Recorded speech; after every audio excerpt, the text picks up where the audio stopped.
Okay, everybody get up.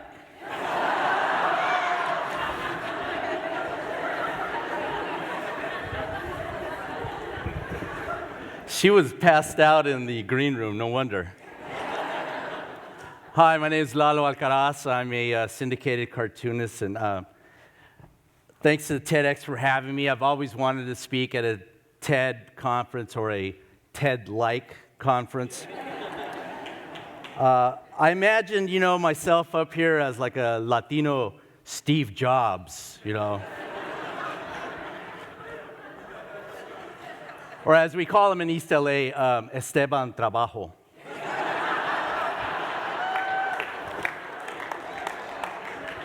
I want to unveil the new Latino iPhone, the iPhone.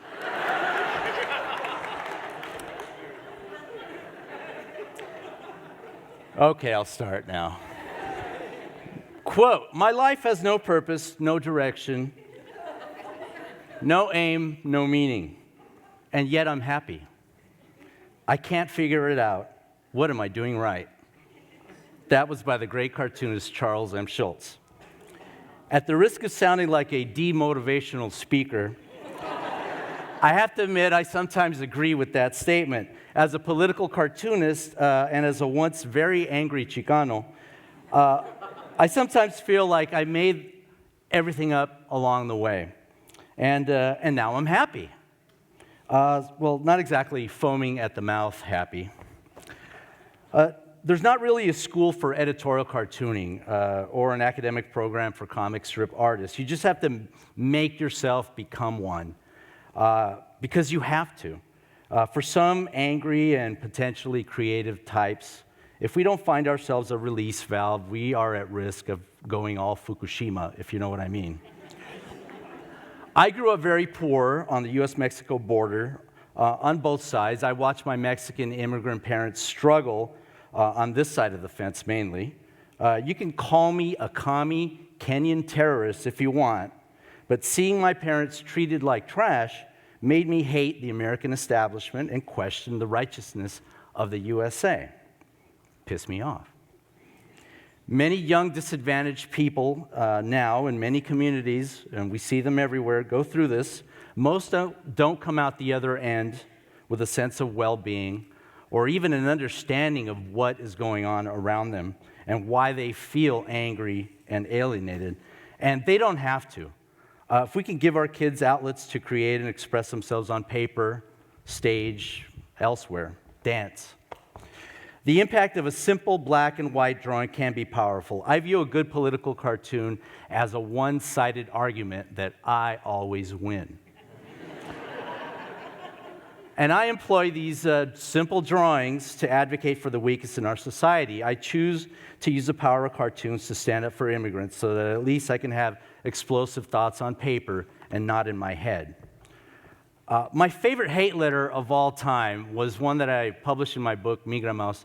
This guy wrote me a letter, and it basically said, it did say, "Go back to Africa." This guy was so mad, he didn't want me to just go back to Mexico. He wanted me to go back 1,000,000 years, back to the cradle of human origins, But I had to tell him, hey, buddy, Latinos are not going away. We were here building this country before it was the U.S., and we will probably be here afterwards cleaning it up. Spanglish is the official language of the United States, so embrace it. Don't be a estúpido. Don't forget, there are now 50 million Latinos in the United States, and that's just the ones at the DMV. It's not wrong to use satire and the occasional ethnic joke in the pursuit of equality and understanding. It helps the medicine go down. It is wrong to persecute undocumented immigrants. If you shake your family tree, be careful, an undocumented immigrant might fall out. If they do, please do not report them to ICE. They are here to work hard, but it's good to have an immigrant's work ethic, but it might be even better to work like a cartoonist. I don't have an awesome catch-all advice for you for how to live your life or your career. as an immigrant, mainly because I'm not an immigrant. But I do have the Cartoonist Guide to Life. And these are some pretty simple guidelines I came up with after too many people approach me now as a kind of mid-career artist, and they would ask me, what advice do you have for the younger people, for the younger artists that are coming up behind you? And I said, my only advice is stay the hell out of my way. Instead, I came up with some more positive-sounding guidelines. And here are some of them. Here are all of them. Number 1, practice, practice, practice. Draw every day. At first, your drawings will be terrible, but one day they will magically become excellent, almost overnight. Actually, after 20 years of overnights. Number 2, give your artwork away, whether people want to see it or not. I mean, the main thing you want to people is to say is to be sick of seeing your drawings. You want to hear, I am so sick of seeing your drawings everywhere. Or, I am so sick of seeing your animated show reruns every night. So sick of it. Number 3, use the best materials that you can afford. A high-quality pencil does not guarantee you a high-quality drawing. But remember, a poor craftsman blames his tools. Number 4, take others' ideas liberally. Make them your own by improving them. As I once famously said, a good artist borrows, a great artist steals.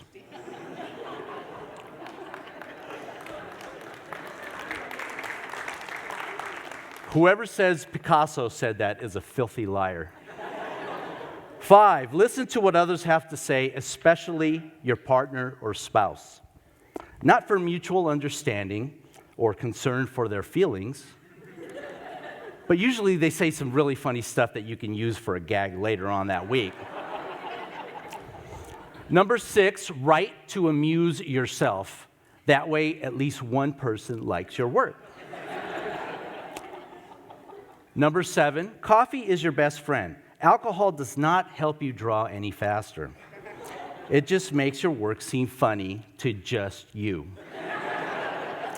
Number 8 is very important, deadlines. Think of deadlines as general suggestions of when you should really start thinking about starting that drawing, which was due about 3 days ago. Number 9, hate mail. Don't feel obligated to always answer your hate mail. The world is full of people that cannot stand you or themselves. And besides, these haters will tell you how much your work is horrible and will demand to know what are you going to draw tomorrow. And they're going to be there subscribing to your cartoon every time. Number 10, always aim above. A good political cartoonist attacks human folly, but doesn't pick on the defenseless, the poor, or the meek. Always comfort the afflicted and afflict the comfortable. I also made that up. Above all, work hard. Work hard like a hard-working American. And if you want to work even harder than that, work like an immigrant. And number 12, always self-promote. Because as much as others may want to help you get ahead, no one is more responsible for getting the word out about your good work than you are, especially your comic strip that's in the LA Times every day, called La Cucaracha, and in Sundays in color. And 13, one more rule. Since a picture's worth 1,000 words, if a speech is a little short, always add cartoons at the end of your presentation. Do you want to see some cartoons? Yeah. All right. There's an app for that. This is the fake clicker.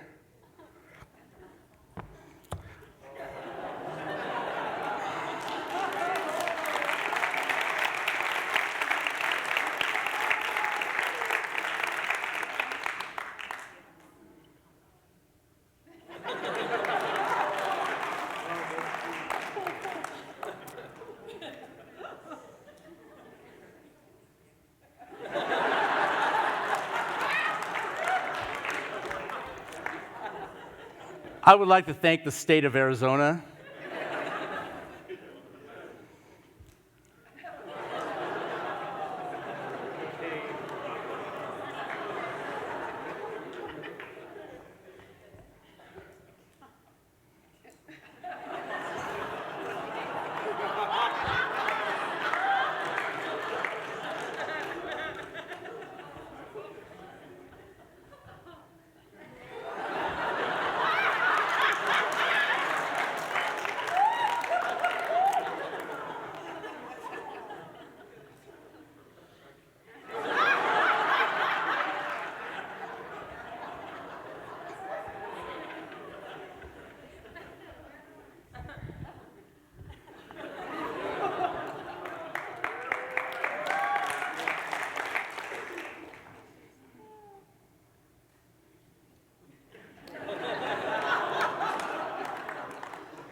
Thank you.